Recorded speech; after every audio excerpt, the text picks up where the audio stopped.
Hello and welcome to Tomlin's Harmonica podcast, where I'll be hanging out with players and teachers and having conversations loosely based around harmonica. This week's guest is one of my favorite harmonica players on the circuit today. Not only is he a fantastic musician and performer, but he's also a brilliant teacher who works hard to share the tin sandwich with new audiences around the world through his YouTube channel, harmonica123.com, and more recently through the online Global Blues Harmonica Summit. He is my friend and teacher, Ronnie Shellist. Welcome to the show, Ronnie. How are you doing today? Fantastic. Thanks for having me, Tomlin. Good to see you.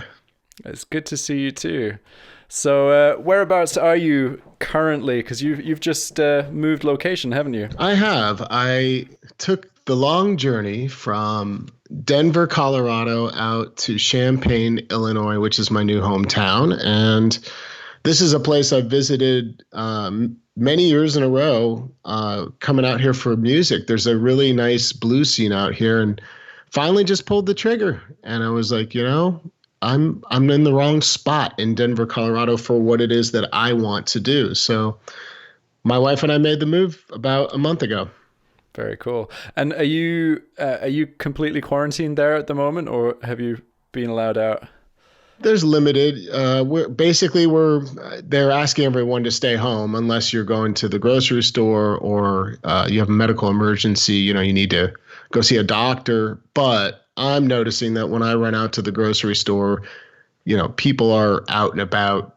What they're doing, I'm not sure. Not much is open, but yeah, for the most part, we're pretty much tied up here at home. Oh man, so not a huge amount of exploring your new town. we had like a couple days where we're like, hey, we went out to dinner, we went downtown, and then it was like, stay inside. So yeah, at this point, we're inside, but we'll have plenty of time. We just settled into a brand new home. We're not going anywhere for any foreseeable future, anytime soon in the foreseeable future. Yeah, I think a lot of people are in that situation. I was thinking about this the other day. I was thinking about the last person I saw that wasn't my wife. Like the last friend that I actually saw, and that's a weird thought. It's like, hey, that Eddie came around for lunch like a day before shutdown, and right. It's strange. And I got here and got to see a bunch of my friends that I already knew, and that was it. It's like other than there's a house concert actually I'm doing this weekend on Saturday with a buddy that lives just down the road. They don't want people even doing that, but, coming over and visiting. But I figure one person coming over, and I'm looking forward to seeing him. I've been here for almost a month, and I've seen him like once. So it's funny. So is that a live stream house concert you're doing? It is. That is on Saturday.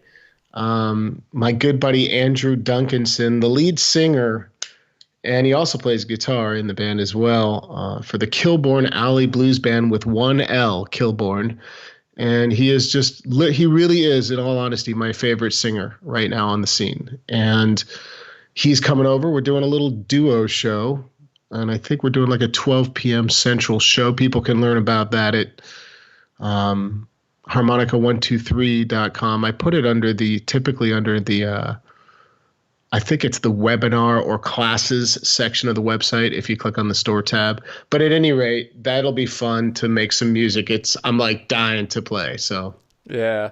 Just a little side note, anything that you mention, like Kilbourne Alley Blues Band, I'm going to write up in the show notes below, so people can check it out and link to there. The only thing I will say is that this is going to go out after your live stream. So you might need to do some more. It will be made available after the fact. If somebody really wants to catch it, just send me a message at Harmonica123 and I'll help you figure out how you can get to it. That's very cool. Yeah, I was chatting about this with Rolly Platt, and he was saying that he gets a little bit kooky if he doesn't get to go outside and play like live. Like it's all well and good playing at home, but there's a certain energy that us musicians need to get out. Yeah. How are you dealing with that?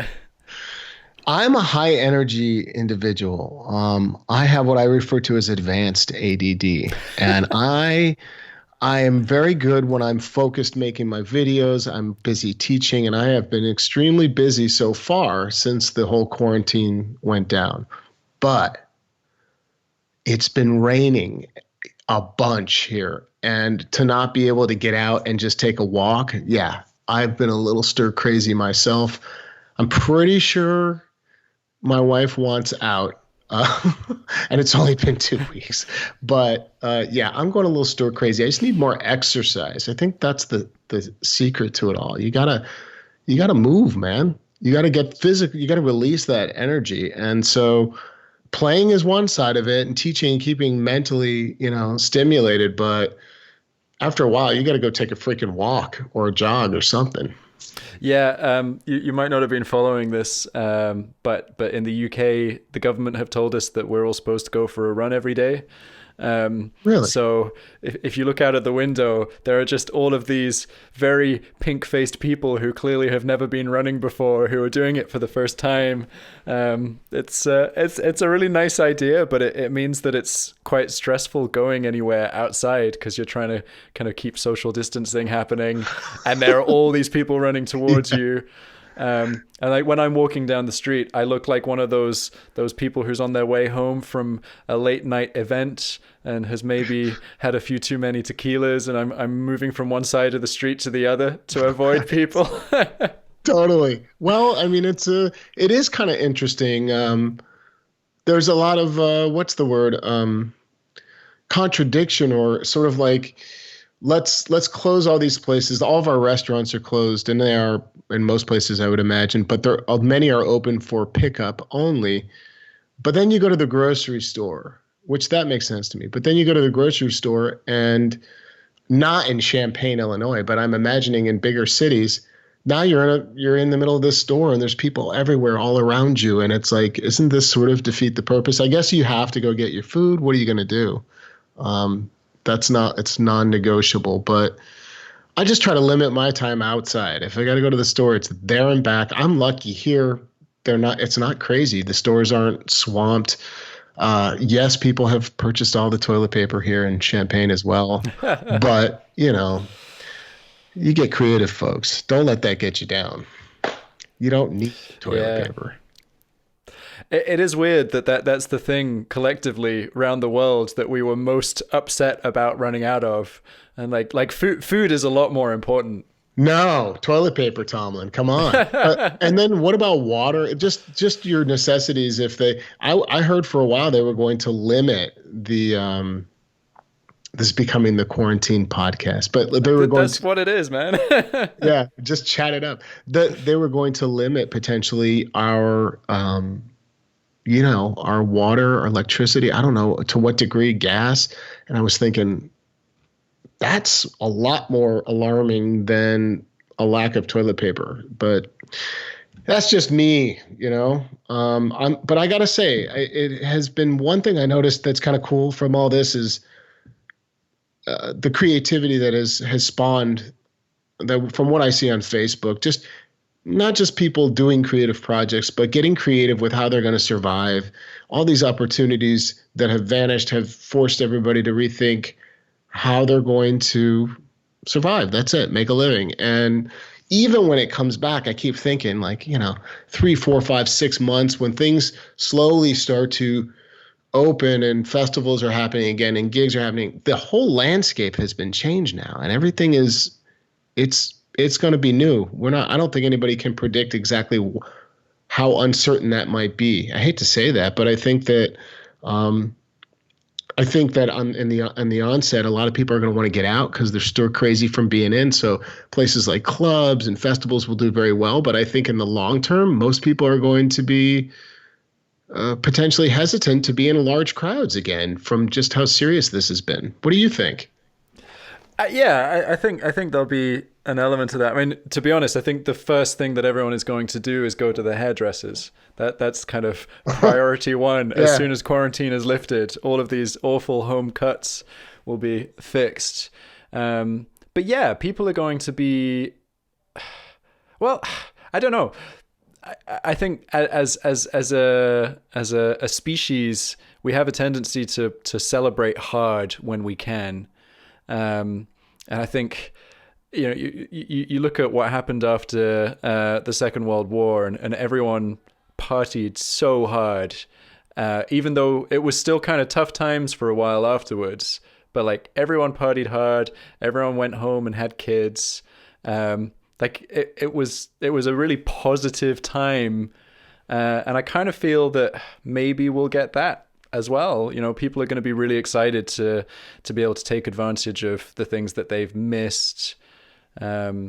I hope you're right. And I think that there will be a lot of that. And it's just going to be, I'm just curious, I'm just curious to see how this all plays out, how things unfold as we move forward. All of us around the globe have been affected. So it's just going to be interesting to see the domino effect of where that takes us. I think a lot of good is going to come from it, though. The awareness and just sort of people changing their perception in some ways of, what's possible out there, and just to be a little more, not just the cautious part of it. There's just so many things, little things that have come about from this that have made us more aware, and maybe we'll become a little better as a population for that reason. Just because I feel like people live in their own with blinders on. We're like ants, when I would go around and I travel a lot. I'm like, we don't talk to each other anymore. I think that in some ways it'll change that part of it. I think that's a little bit of what you're saying. It kind of connected to what you're saying too. And we'll see, man. I'm just ready to get back to, I moved out here for one of the main reasons was to play more live music. I was already on the road playing, but like live somewhere where I could experience that more often. And here I am and I can't do it. And I don't know how long it'll be before. I'm guessing it could be, I don't know. What do you think? I'm thinking mid to late summer before anything late summer before things begin to sort of crop up again as legitimate opportunities to go out and play. And it's like, at least the saving grace is we're all in it together, man. So, yeah. No doubt. So we just had an announcement today that all of the Edinburgh festivals are cancelled this year. So that's the International Festival, the Fringe Festival. So like all the stuff that people think of Edinburgh being famous for has been cancelled, and that's in August. Right. So I think that's scary. It is scary. It's going to be kind of interesting because there'll be loads of things that have been booked, September, October, November already, that those might be going ahead, but then there are all the people who got cancelled from March onwards who will want to reschedule. Like, how does that fit in? Right now, I'm supposed to be in Amsterdam watching Santana. That's where I'm supposed to be. And he actually cancelled his tour really early on, way before anyone was taking COVID seriously. Really? Huh. Yeah, it was kind of weird. I remember being really angry because my flights were non-refundable, and now all the flights have been cancelled as well, obviously. So it's like, woohoo! I get my money back. Right, or in many cases, you get a chance to at least use that value and rebook whenever you need to in a year or so. That's and that's cool. That there have been so many larger businesses and companies that have stepped up and sort of said, let's figure out something that makes sense, that is fair for everybody, because I had the same situation too with many of my flights. All these in-person events, like everyone else, are gone. But they will be rebooked, rescheduled, like the Carolina Harp Fest was one of them with Todd Parrott. He puts that on at the end of March. So I would have just finished that, and I would be on a cruise right now with Honer.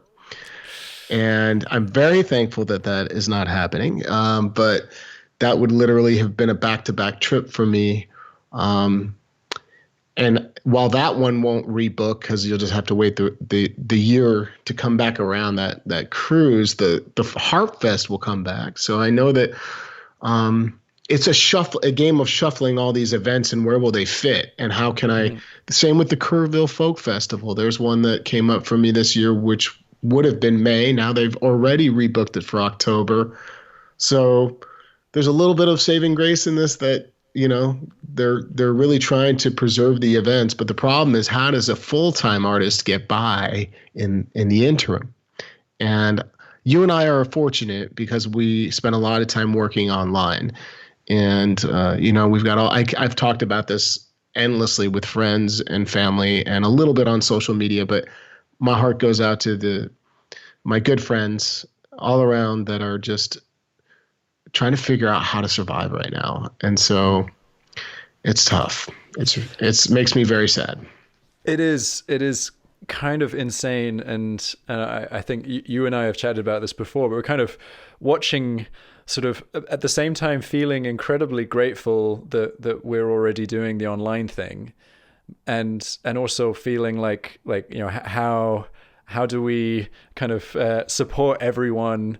And it's just every person that I see posting something, and it's not just in the harmonica world, it's like every little business that's kind of like, if people buy these things, we'll be able to stay open for another few months. I was like, shit, I really want to, I don't even know what that thing is, but I want to help. And that's impossible to sustain. It's, I don't know. I'm seeing lots of positive from it in that the community feels like it's getting stronger. And I'm kind of hoping that doing these podcasts, it's a way for people to maybe be introduced to musicians that they don't know, and then they'll explore a little bit, and they'll kind of find out more about them if they like what they're saying when we're chatting.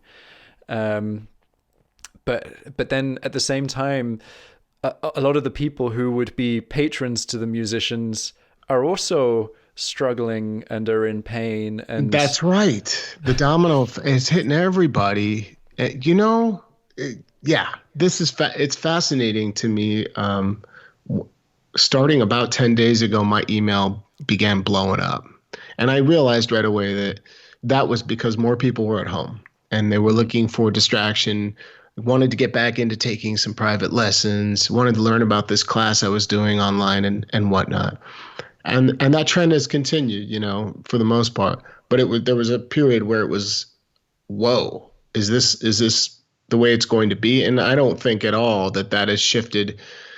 It's more like the beginning of this quarantine thing, blew that up. And I'm looking at my buddies in the harmonica world that are starting to offer some cool online events, which I'll begin promoting and pushing, and helping my fans find out about, because it is like you doing the podcast. That's great. I think it's a perfect way to make people more aware of other artists out there that are, that this is what they do for a living. And that includes you and I. We can also, pivot in these troubling times where we've lost these in-person events, and thinking about ways to support our friends that literally, a lot of them being musicians that have lost everything. And I think this is a great way. The podcast is a wonderful way to raise the awareness. And I know that I am going to try to find a simple way to just perhaps donate a percentage of some of my online events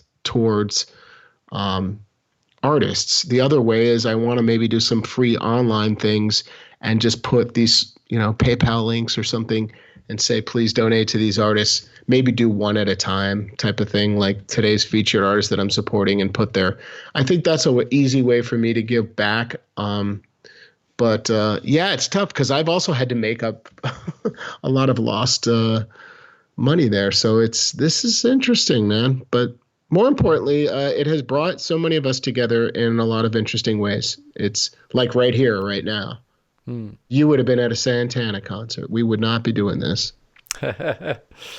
No, and this, I mean, kind of quite selfishly, this is something that I've always wanted to do. I love listening to podcasts. I always thought it'd be cool to do a podcast, so it took a pandemic to make it happen. So I'll get ahead of the curve next time.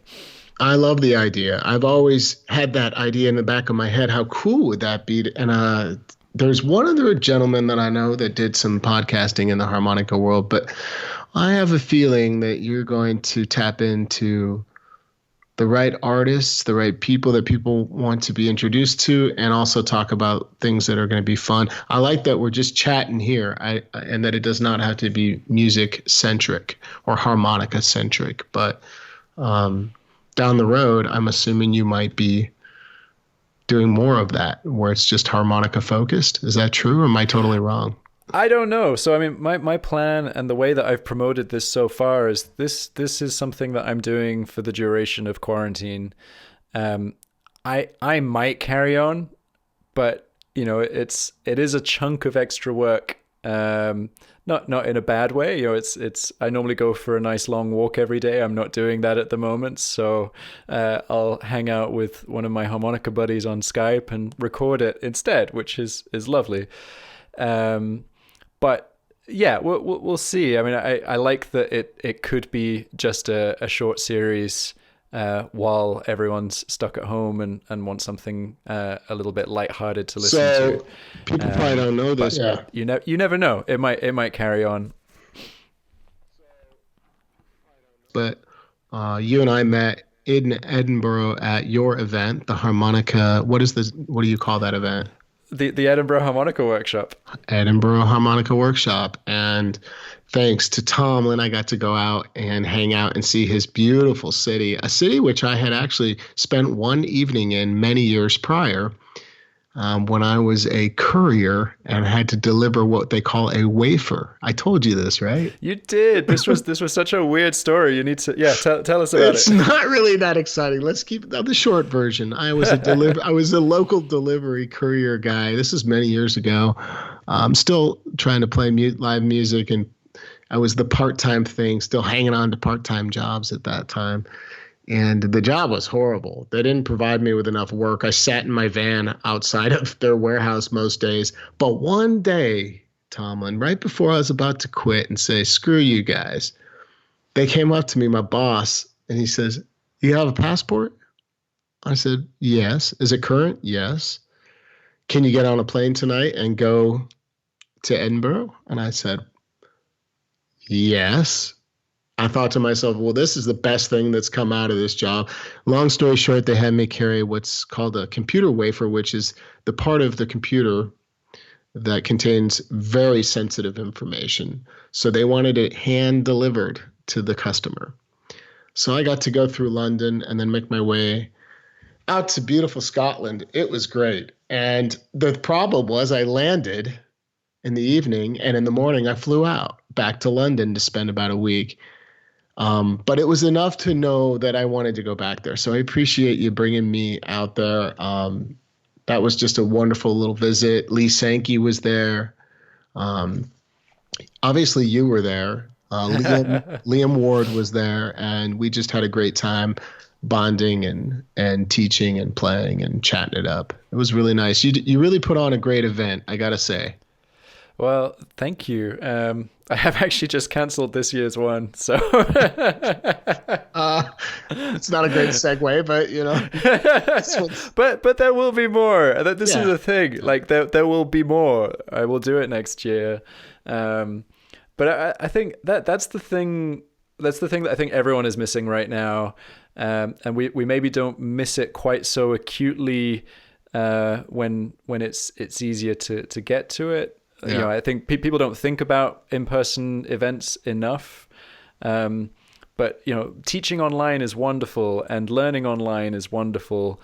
But there is something so incredible about seeing people in the flesh. And there was a guy at the Edinburgh Harmonica Workshop last year who asked me, so we run a jam session on the second night.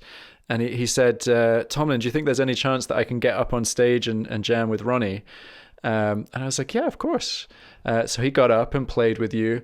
And then he got off stage and he was in tears. And I was just like this is incredible. And he said, this is the my life's ambition, to get up on stage and play with Ronnie, and I got to do it. And what was funny, I don't know if I told you this, but I'd been planning on never doing an in-person workshop ever again. And it was chatting to him. I was like, shit, this is so cool. I can't not be part of things like this. It is the whole reason that I began even posting videos in 2006 on YouTube was for no other reason than to try to just share with family and friends when I saw that people tuned in and were like, we want more of this, every video since then has been about trying to give back what somebody gave me many years ago, and his name was Big Jack Johnson. For those of you that don't know him, he's a famous Delta singer, guitarist. He's passed now, but he has an album out with Kim Wilson called the Memphis Barbecue Sessions, which is probably one of my favorite recordings. And Big Jack basically, long story short, that was the first time I ever made music live that I ever got up was with him. I was in Florida. This is a good story. I was in Florida. I'll give you the condensed version, but basically I'm out there visiting my brother in Key West. This is like a year and a half or two into my playing. So I had a D harmonica in my pocket. He says to me, we're going to go to this blues club. He knew I loved blues. And he said, there's somebody playing there supposed to be pretty good tonight. I didn't know who Big Jack Johnson was. We walk in. I look to my right when we walk in the door, and on a bench is this guy decked out. He looks like royalty. And he's just sitting back, and it's Big Jack Johnson. Again, I didn't know. I didn't know if he worked there. I didn't know who he was. And I looked and I said, hey, how's it going? Just to say hello. And he goes, hey. I said, do you know who's playing here tonight? And he says, I am. And I said, you are? I said, oh, that's great. Do you have a harmonica player? Me, naively, I'm asking because I want to listen to harmonica. He said, no, do you play? And I said, well, yes, but I'm just, yeah, I play. And he goes, you have one on you? And I said, yes. And he goes, okay, I'll call you up later. Get your harp tuned up. I was like, tuned up? What? I have to tune my harmonica? Like, I was so green. Anyway, he ended up inviting me up. Several tequila shots later, I got up on stage with him at the very end of the night. He was such a nice guy. In between his break, he would sit down and talk to me. And that was my introduction to playing music. My first time ever making music was with him. And I remember it was the scariest thing I had ever done in my life to that point, and also at the same time, the most exciting thing that I'd ever done. And I knew that night, I stayed up all night, and I remember thinking, this is what I want to do for the rest of my life. Yeah, that's cool. And I think everyone who does what we do has probably had a pivotal moment like that, where usually someone has kind of brought them in. I think that's really important. And unless you're one of those people who is confident enough to kind of make it happen yourself. Yeah. Exactly. And the thing about it is that because he changed my life so profoundly, it has been a huge aspiration of mine to give back as much as I can as far as my knowledge, my excitement, my passion for music, and specifically the harmonica. So it's easy to do the work that I'm doing because I'm always in the back of my mind, I'm thinking about how lucky I am to be able to give this experience that I got back to potentially not only a few people, but maybe hundreds or thousands of people at this point. That ripple just keeps going. And to me, the online preservation of all that is a large part of what makes it possible, because people can go back when I'm too old to do this or I'm not around and say, there's that guy that started posting these videos up, and, they don't know me from anywhere else, but this guy online, I'm just literally, they must think that I eat and live in like my office because that's how they know me, but I'm fine with that. I've been very fortunate that they've supported, everyone's given me enough support that I can continue to do this. So I feel very lucky. Yeah, it's a very cool gig. You were saying that you've been posting videos since 2006, and I wanted to ask you about this. This is on my notes for today. Was it you or Adam who was first to start posting on YouTube? I was first, and I didn't know it until Adam told me. We were hanging out at a spa event, the first time we met in person, and we started chatting about YouTube. I forget how we got on the topic, but it probably wasn't that hard to get on the topic. And he said, did you know that you were first? And I go, what do you mean first? And he goes, right before I started posting videos in 2007, Adam said this. Before I started posting videos, I did a search. And I only found one of the few things related on a harmonica on YouTube at the time. I found an old Sonny Boy clip, which was killer. And I found a bunch of just, horrible, like just people making noise on the harmonica. And then I found you, and that was it. There was no one else at that time putting out instructional content or just, jamming and stuff like that on YouTube. So you were the first.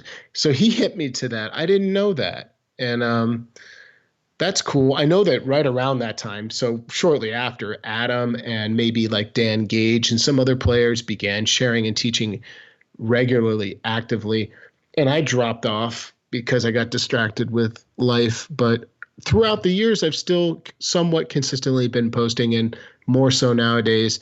I'm inspired by people like you who have built a massive following on YouTube and on your website. And that proves that not only are you doing a great job as a consistent sort of marketer and putting yourself out there on YouTube, but you do a good job at teaching, and you have a process, which is an important part of teaching that people can follow, that they can expect. This is Tomlin's method for teaching. So I think that's inspiring, seeing people like you. Thank you. And Liam, people that have, came later in the game on the social media or YouTube platform, let's say specifically, but have made a massive impact.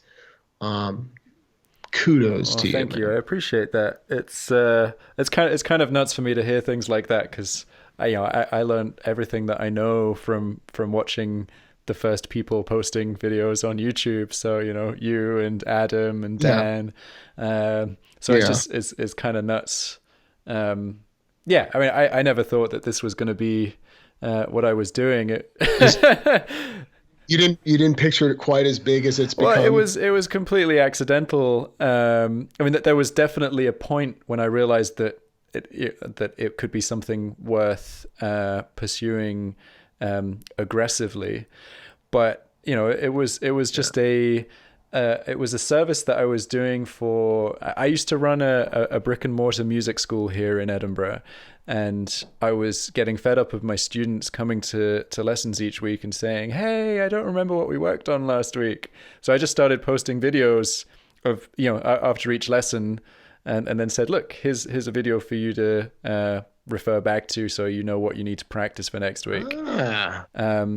And then it was just I think it was. You'll laugh because I think you'll know exactly who I'm talking about. But I think it was Jerry in Texas who reached out to me through the YouTube channel. He's like, "Hey, do you do Skype lessons?" And I'm a musician, so hustle is in my nature. I was like, "Yeah, of course I do Skype lessons. I have no idea what Skype is." I know. You're right. So, again, organically, it happened for you. My first video that I shared ever on YouTube was a video called Harmonica Improv or something like this. And the whole point of me putting it up was my girlfriend at the time, her sisters recommended, because I was trying to email it to like a family member or two to show them what I was doing. And she's like, "You can't email that." And, I didn't understand any of this. She's like, "There's this thing called YouTube," which had been out, I think, only less than a year at that point. Somewhere in 2005, YouTube began, I think. And so she said, "Go to YouTube and put it up there, and then you can get them. They can watch it." And that's the only reason I put that video up, was because of her and me trying to send it to a family member. And it's just cool. You never know. You know what the point of all this is? The most important message is put yourself out there, because you don't know who you're going to impact and who you might resonate with, all these people that just might learn something from you. And by being vulnerable and putting yourself out there, it allows you to make new connections. And the same applies with so many things in life. And I was saying that, in music, it's exactly that. It's the people that are vulnerable, the people that are willing to say, "I'm not all the way there, but I'm going to jump in the deep end. I'm not ready to play yet, but you know what? I'm going to put myself out there and I'm going to try." So if you're a person in playing harmonica, my advice to you, and you've been telling yourself, "I'm not ready to jam yet. I'm not ready to go to that open mic or that blues," You're ready. Go do it. You've got to get up and go make a few mistakes, have an experience. You might shock yourself at how much fun it is and what you can actually do. The biggest thing I see with all my students is they have so much skill built up, but they're not putting it together all the way musically. And some of that comes from the lack of vulnerability. Music can be scary as hell, but you put yourself out there the first time, the second time's a little easier, and so on. People don't see that, how rapid that progression can be. So they just live in the wall of fear, I think, and they just allow it to paralyze them. So do you not think that that's maybe the curse of the adult learner? Like little kids are really good at making mistakes. That's kind of how they get good at stuff. Why are kids good at making mistakes? Because they live in the moment, and because kids don't let their thoughts jump into that. They just live in the excitement of what might happen and what is happening. They're not thinking about any of the negative or possible impacts, like, will this person think I'm terrible? What if I play a bad note? Yeah, exactly. I do think it's an adulthood curse thing when it comes to learning music. But the coolest thing is that all walks of life, like any age, male or female, it doesn't matter. It is possible to change that. And I think a lot of it is how we were raised, how we learn as adults. We all learn a little bit differently. Some people process information, in one way, and the other person, it's a completely different method. So figuring out the way you process information is probably step one, and your teacher should be able to help you figure that out. And step two is being willing to trust that by literally just putting yourself out there, making a video, sharing it on social media, recording yourself and listening back, sharing it with a friend. Those are ways that you can get quick feedback. You start to gain confidence. It's all about gaining more and more confidence so that when I pick up my harmonica, I trust that the sound that is going to come out will be the sound I hear in my mind, because I've worked on the technique to support the sound. But getting to that point, the trust point, the confidence, takes putting out all sorts of stuff that's not so great. Yeah, I mean, that's the thing. You need to make mistakes fast. You need to kind of get out there and fall down hard and fast and repeatedly. Yeah. Yes. So that everyone needs to have the experience of playing very loud the wrong key harmonica on stage. Oh, God. Everyone needs to have that at least once. You'll remember that. Yeah, you'll always check your keys very carefully. And I'm still guilty of that every once in a while. Yeah, we all are. That's the thing. Like I love. I remember having a conference call. I think it was with you and Adam and David when we were preparing for the Global Blues Harmonica Summit, and David Barrett. He picks up his harmonica and does the thing that every student does multiple times a day, which is play hole 9 instead of hole 2 because the harmonica's upside down. And it was funny. I don't remember that. It struck me because David is the coolest guy on the harmonica. He's just so relaxed and he just oozes confidence. And then there was just that little see, we do it as well. Yeah, and that's I think that is very comforting for the average player to know that everyone is making mistakes, whether you're catching or not. There's mistakes happening. There are unintentional things that just come out. And so you learn that that's just part of it. It's your ability to adapt and pivot in those moments and not let it bother you. I think that once you hit something on stage that you don't like the sound of, you interpret as like a hit, right? That's not the bend that I intended.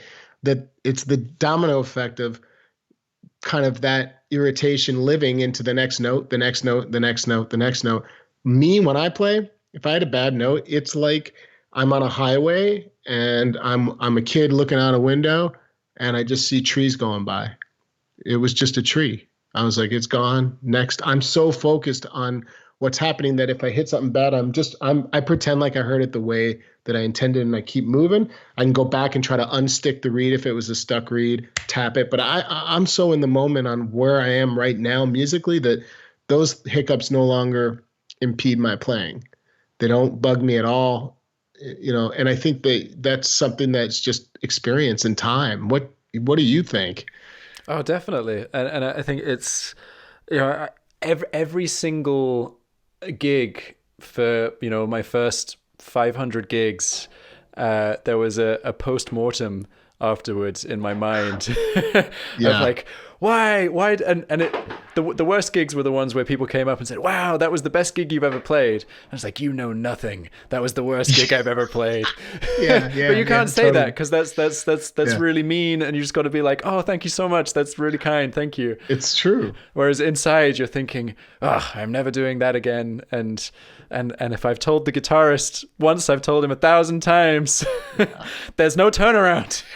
Yeah, but the other side of what you just said is that you have to listen to that feedback especially in the nights where you're like, that was awful, nothing went right, and then the person's like, man, you guys sounded great. There's validity. There is total validity in what they're saying, and you have to accept that on a certain level, you made a positive impact on somebody. So you almost have to let that permeate that negativity and go, okay, well, geez, I'm glad somebody, picked up on something that impacted them, and you did something right, even when you felt everything went wrong. I think that's the biggest thing. It's in our minds as we're playing, it's catastrophe zone. And out there to the listener, the average listener is not catching the majority of what's tripping you up. No. And it's all about staying focused on, the moment, man. Like we're back to the adulthood thing and the kids. Like they're so focused on the moment. They're not worried about any of that. No, absolutely. And the other thing to remember is that nobody cares about the harmonica player or the guitarist or the bassist as much as the harmonica player cares about himself or herself. Like you're so hyper focused on your own playing, Right. that people are listening to a band and they're listening to the musical whole, and that's what you need to be thinking about, is how do I contribute to the musical whole rather than how do I contribute to myself and my self-validation on stage. That's a very good point. And that's a great way to approach music in general as a harmonica player specifically and really all musicians, but you have a role. And if you stop listening and hyper focusing in on what it is only that you're doing and start listening to all the elements, you find your role very quickly. You hear where you're supposed to be quiet, where you should come in, how loud you should be, or what dynamically it's the music is telling you everything you need to know. You just need to listen carefully. And so maybe a good suggestion to people just getting into playing live is it's okay to be up there and have a moment of silence. Even when you're soloing, I think the fear is that I've got to say something the whole time. I've got to play this perfect solo. You could just go, you can wait for the next note. You play a chord or you do whatever. And then let's wait and, hear what that sounds like and how the band reacts to that.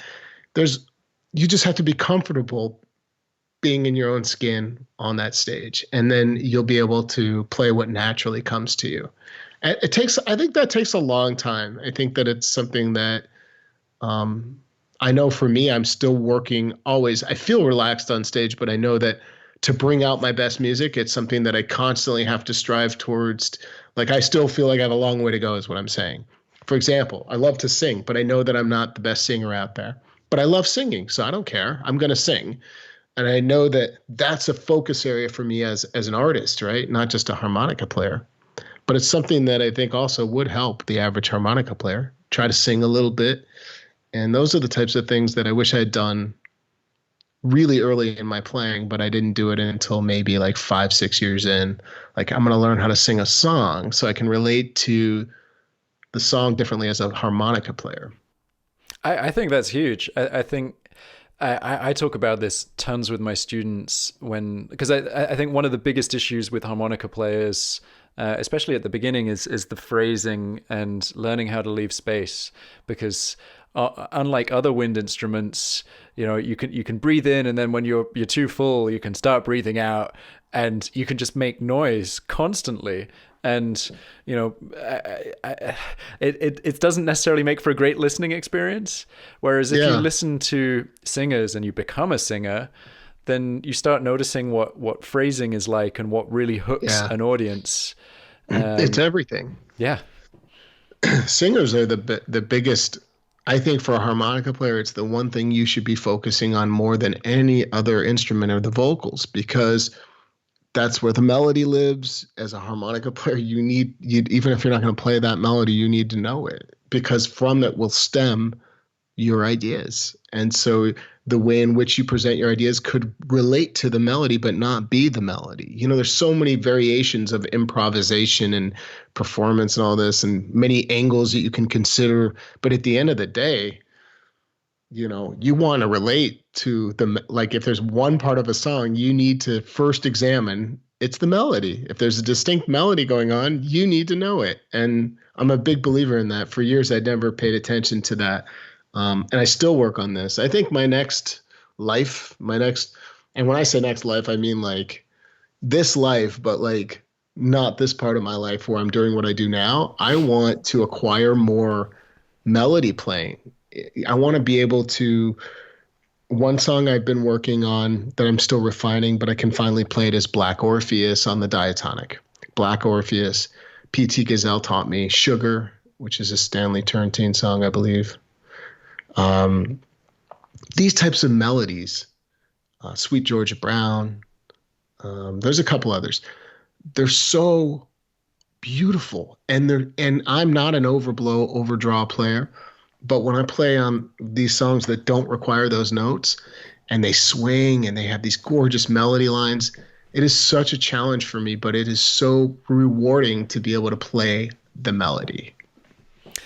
I think, yeah, melody is a huge one. I'm going to take this and pivot it slightly, because I think one of the things that's quite difficult as an online teacher versus an in-person teacher is really being able to dictate how someone learns. And that sounds very pushy and aggressive, but we've chatted about a couple of things that students might, if they're left to their own devices, won't necessarily want to spend the time doing because it's not the fun, sexy thing.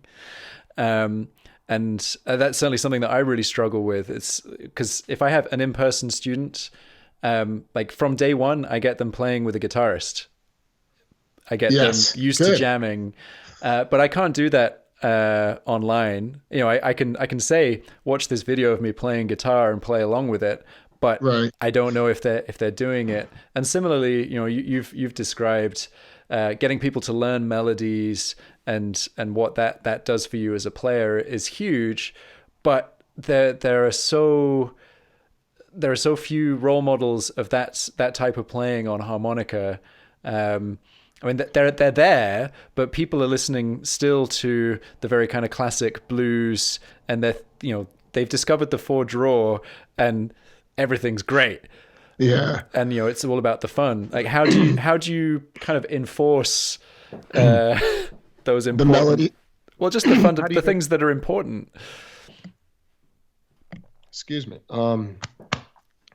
Well, so if you're asking me how do I enforce melody in an area where somebody wants to learn blues, harmonica, improvisation, their goal is that, but I'm trying to get them to play a melody. Mm-hmm. I think I focus on the bluesiness of the melody. So I put them in second position. So you have to be able to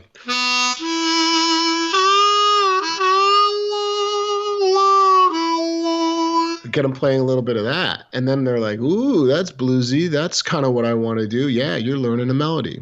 Let's move on to another one.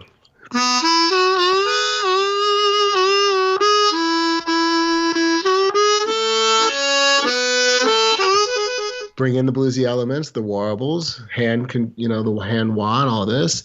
And then they go, ooh, this is really fun. And then they start to explore on their own the melody side, but from the lens of bluesy, the blues perspective with the nuances of the blues, the techniques we think of. And so for me, that's one way to get somebody interested, is let them hear it, first of all. Mm-hmm. Get them working on it. But yeah, there are many other elements besides the whole melody, not to leave it, but like melody is an important one. It's like one important thing I've been thinking about lately is order of operations for a musician in general. Like what is priority number one for beginners on? And like, to my mind, one of the first things I think of is sound, producing a sound that is pleasant to your ears, tone. Secondly, timing and rhythm. Those are the elements together. If you have good sound that you can appreciate on your own instrument and you focus on just making one note or one chord just sound pleasing by focusing on your breath as a harmonica player, let's say, controlling it, relaxing, then you can naturally, organically evolve your music. You can bring in rhythm. You can learn a chug. But without the basic elements there, I've been thinking a lot about what are the other ingredients that keep you focused, but in the right areas early on. Because that's the thing, man. Now everyone's distracted with YouTube and Facebook and all that. It's easy to watch 50 videos and learn nothing. There's so much free content. I always say to people, they're like, you give away so much, and all these people are there's already too much to learn. Okay, so where are you going to start? How are you going to organize it? How do you get feedback? A coach is good because a coach can listen to you and help you dial that kind of stuff in and say, let me help you. You just described 50 things you're trying to work on. That's why you've gotten almost nowhere with any of this. So kind of like taking stock of your strengths and weaknesses and prioritizing and organizing. It's a big job for us, I know, as teachers, but the student has to do a lot of this work. If I say to you, this is how you're going to do it, it may or may not jive with you. But if you sit down and say, I know what I want to be doing and what I need to be doing to get there, then you can start to assimilate with the help of somebody a good method. But it's got to come from, I think, the student, the player first, because that's where it's relevant to them. Like, I never liked being taught by somebody that's like, this is the way it's done and do this. And I need a little bit of flexibility there as a learner to say, but I don't really want that. Well, they say, well, if you really want this, you may really want that. Then there's a conversation to have. But like, yeah, I don't know where I'm going with this tangent. How did this happen? No, I'm interested in the kind of the online teaching and kind of pre-recorded content where people can do the kind of the pick and mix approach. Yeah. And that's not necessarily a positive, because there are those things like, breathing and relaxing. That will make 90% of the players out there instantly better if they just focus on those two things. Yeah, no doubt. But it's not sexy, and it's also something that's quite difficult to really understand how you can work on it, because a lot of it is not with the harmonica in your hands. It's putting the instrument down and relaxing and thinking about the breath and kind of getting yourself into that mindset before you even touch the instrument. That's the word I was going to say, mindset. So breathing, it comes from your mindset. When you're scared, your breathing goes to hell. When you're nervous, your breathing is off. Your heart rate increases. And I think it begins with the mindset. So a better way to think about practicing breathing is also to practice mindset, meditation, walking. One thing I recommend to my students all the time that's kind of related to what we're talking about is walking in time to the pieces of music they're working on.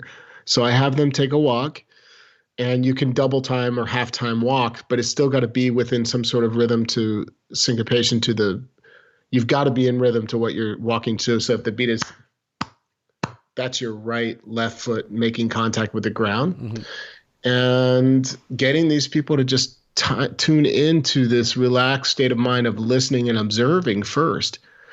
It does correlate back to the breath, though, because by not picking up the instrument to distract your listening opportunity, your active listening, you can relax. You can focus on these long, relaxed, breaths in and out. While you're doing that, you can practice pulsing your air. 1, 2, 3 in, triplets in and out. You can do long breaths in, long breaths out. You could practice holding your breath. Take a slow breath in, hold it for 5 seconds, slow breath out, release, let it sit and rest for 5 seconds before you take your breath in. Those are standard breathing meditation practices that anybody could find on the internet anyway. I'm sharing that I do these things because there's more to the music than just trying to make it. It's influencing all of that. Like the breathing is a big part, but it's mindset. So here's an interesting topic. When you get on stage as a beginner, all that goes out the window. How do you control nerves? Because then it screws up your breathing, and then you can't even do what little you thought you could do, right? That you were ready to do, and you're just so flustered that it's the worst for a wind instrument to have your breathing go out. So what do? I tell beginners, play a note and hold it. Stay somewhere. Stop moving around. Focus on a long inhale. Let your heart beat fast. Notice it. And then just take a breath and out, stop playing for a minute. Just notice it. And then if you keep focusing on these longer notes, your heart rate will slow down. And then you can start to have a moment of relaxation where you can go for that one little riff you've been working on. There's so much that's going on in a diatonic. It's ridiculous. You can't see or show anybody all of the nuance of what we do, right? And it's like inside of this thing or in your mouth, whatever, however you want to think about it.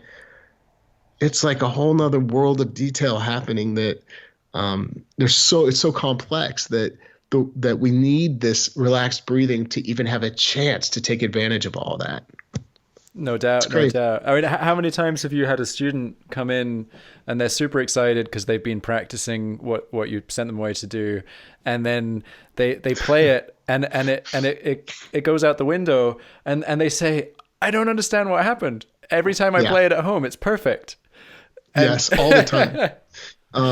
And so that's another side of being vulnerable. And like back to what we were talking about earlier is like the art of just practicing feeling uncomfortable more often so that you can gain confidence. Isn't that what it's all about? Like, haven't you witnessed a great performance of somebody that was just average as far as their ability? I have, but man, they delivered because the way they set it up was so relaxed.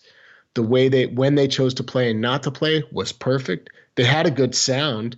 They weren't doing anything musically that was overstimulating me or even stimulating me on a higher level. But what they did do right was the performance and the connection. And yeah, it's very interesting, man. But the mindset's a big one. How do you get there? You put yourself in that position as much as you can. You get out and you do the thing. The one thing I did right, man, from the very beginning was, and it was an accident, it was luck. I moved in to a house. I rented a room in Austin, Texas, right after I graduated. His name was Sergio, and Sergio was a great shuffle player. He played acoustic guitar all day. He just sat around and played blues. How lucky was I? I was a beginner harmonica player. Every night we jammed. You don't think that was instrumental to my development? Like, it totally was for me. It's huge. It's huge having something like that. I mean, I started playing harmonica 2006, and I was living with a bunch of musicians, and we were students, and we had no money for beer, so we went out on the street and we busked, and I couldn't play harmonica. I'd been playing for a couple of weeks, but right. If you do that every day for 2 or 3 hours, you get better very quickly. It's huge. You kind of it's difficult to make that happen, I think, if it's something that you're doing for an hour at the weekend. That's the only thing that I'm not sure how you can kind of recreate that, because it would be difficult for me if I was starting something new now to put that amount of time into it, and I'm sure it would be similar to you. Yeah, it would, man. It was all about exploration in the early days. It was like I was so excited to just have found something that allowed me to express myself. I mean, it sounds cheesy to say it, but like it was and still is my religion. It was the thing that I said, man, this makes sense. Like, I don't even understand it yet, but I'm going to try to figure out why it makes so much sense to me. And it was the thing that allowed me to be who I am. And it sounds weird to say that, but it's true. It's allowed me to just be who I am and just be comfortable being who I am and sharing my gift, my passion with other people. I can't think of anything else I'd rather be doing in this world than what I'm doing right now. And so, yeah, I think about that every day when I get up. But you can't recreate. Your early experiences are all about exploration, right? I mean, for me, I was like completely obsessed with just every day. I'd fall asleep in bed with the harmonica. I'd wake up and like have like, what's poking in my neck? It was a harmonica. I did that often, and it was just, I was obsessed. Like I think a lot of people are early on. That's a healthy habit as a beginner, to be a little bit obsessed with what you're doing. And just my advice is take the time to like have fun with no structure too. Find sounds, just explore, and let it be a struggle until it's not. Like the riff that you're like, those notes are not on my harmonica. For me, that was Sonny Boy Williamson who did that to me. But I remember sitting there listening for over and over going, why can't I play that note? I want to be able to play that riff right here. What was the riff? That was the riff. That little, I couldn't figure out for the life of me that it was a half step bend on the 3. And I said, well, he's got a special harmonica or something, or I don't know. But you figure it out, Yeah, so true. I love that thought. I think we've all had it. He's got a special harmonica. There's something going on here. I thought it was a C, but he must be on a specially tuned. No, he wasn't. There's just so much to learn that it becomes back to what we were saying earlier. It's an overwhelming amount of information. We're inundated in general with just information, and it's overload. So if you're trying to get good at making music, you got to get focused on one thing at a time. You got to connect with people you can trust, that inspire you, and that have the knowledge that you can trust to guide you, so that you're not spinning your wheels. I spent way too much time doing that, just exploring before I was like, okay, time to get down to business and like get focused. Yeah. Well, I think this is probably a really good point to segue, because we're talking about people that we can trust to educate us about harmonica, and you put together something very, very cool. Once again, taking advantage of new technologies in the Global Blues Harmonica Summit. So why don't you tell us a little bit about how that got started, what it is, and what's coming up with it? Yeah. It got started when you and I and Adam Gusso and David Barrett, I had the idea to bring us all together in a platform that I had been using for years. Believe it or not, years teaching in, that no one cared about, no one was paying attention to. I mean, I did. I had fans that joined my monthly subscription. It just wasn't clicking. The technology wasn't clicking, and no one really understood it. Everyone was scared of it. I thought, what if I bring my buddies in here and we do this global thing? Tomlin's out there, in Scott. We're bringing people from different parts of the country and the world together, and we'll have this online event. And that was beautiful. I don't remember what year that was exactly right now, but it was many years back at this point, several years. Do you know what year? I think it must have been 2017 or maybe 2016. Yeah, it might 16, have been 17. In that zone. So I say many years, not that long ago, but it feels like a long time ago, because since then I've been doing similar events, maybe not with 4 of us teaching, but 2 to 3 often, or a featured guest artist. And this online platform, which is an interactive experience, allows students to join the webinar. That's what it is. It's a webinar. And they have access to a chat box, so that when they hear things going on and they say, well, I need to ask that question, they can jump in and ask questions. So I've been very fortunate to feature, I'm trying to look something up right here, but I've been fortunate enough to feature artists like Adam, yourself, David, Richard Slay, Dennis Grunling, Sam Friedman, all these wonderful players, Kim Wilson, hello. It's just been amazing. And on May 2nd, the great Howard Levy's joining me for the next summit, and I've got it on sale right now. So that's exciting. I'm really pumped to have him. Here's a guy, if you don't know who he is, you need to look up Howard Levy. He's transformed the instrument on a tremendously high level. He's considered probably the best living diatonic player out there. Howard Levy is a total animal, like just unbelievable. When I've watched him play, I was just like he definitely has a different harmonica to me.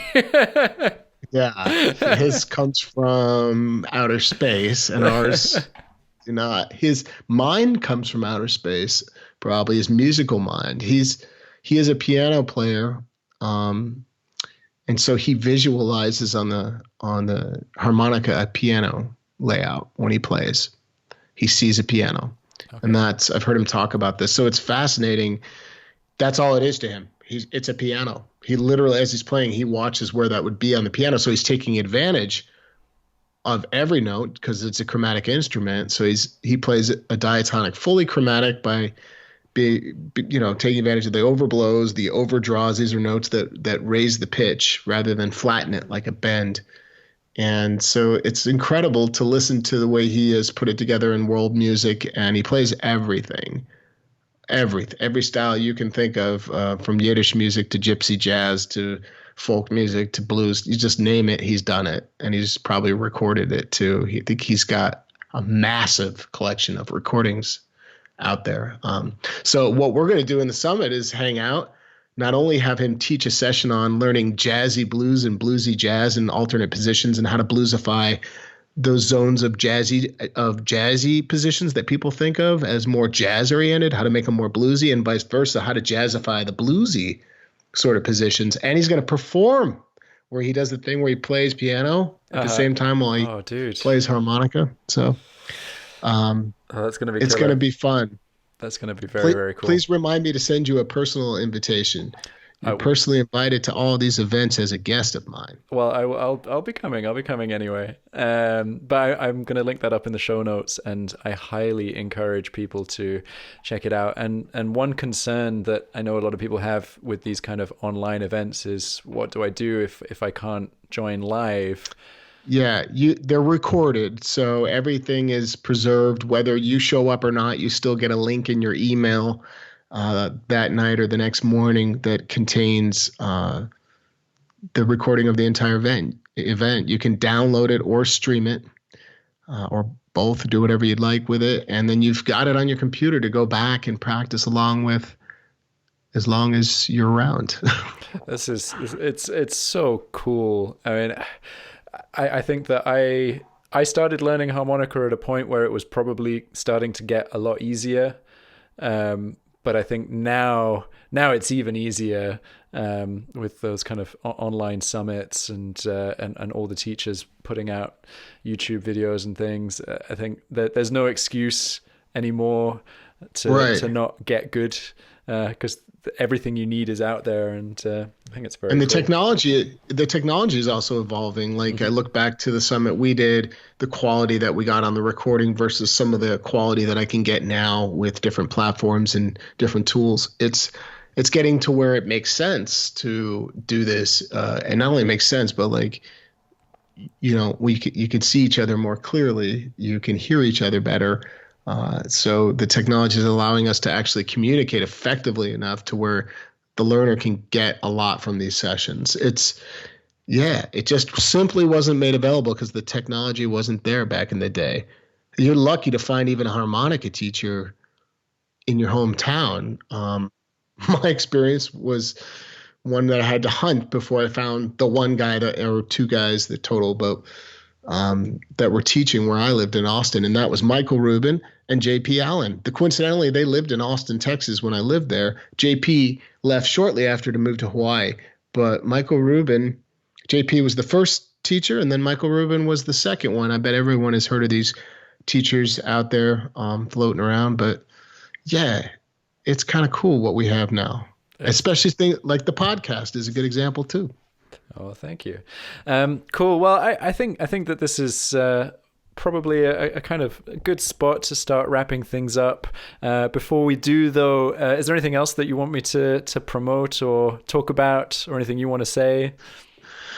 Nah, just, you keep doing what you're doing. We're going to keep this thing going. We're going to try to support each other and get through this mess we're in right now. And if people do want to find out what I do, I'm at harmonica123.com. I like to spend my time putting videos out on YouTube, offering some online classes and these summits. So that's the focus for me, and appreciate you having me on the podcast. Well, thank you so much for coming along. It's always a pleasure hanging out with you.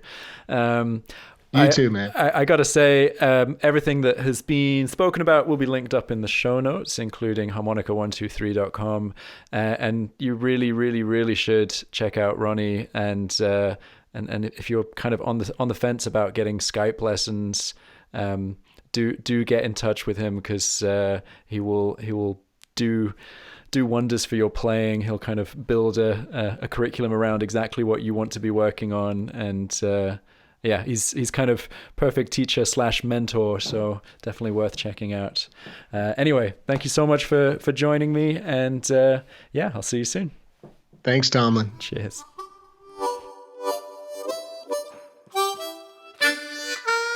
Thank you so much for listening to this episode of Tomlin's Harmonica Podcast. Don't forget to subscribe and leave a rating and review on your podcast player of choice. Join me next Monday for the next episode. Happy harping!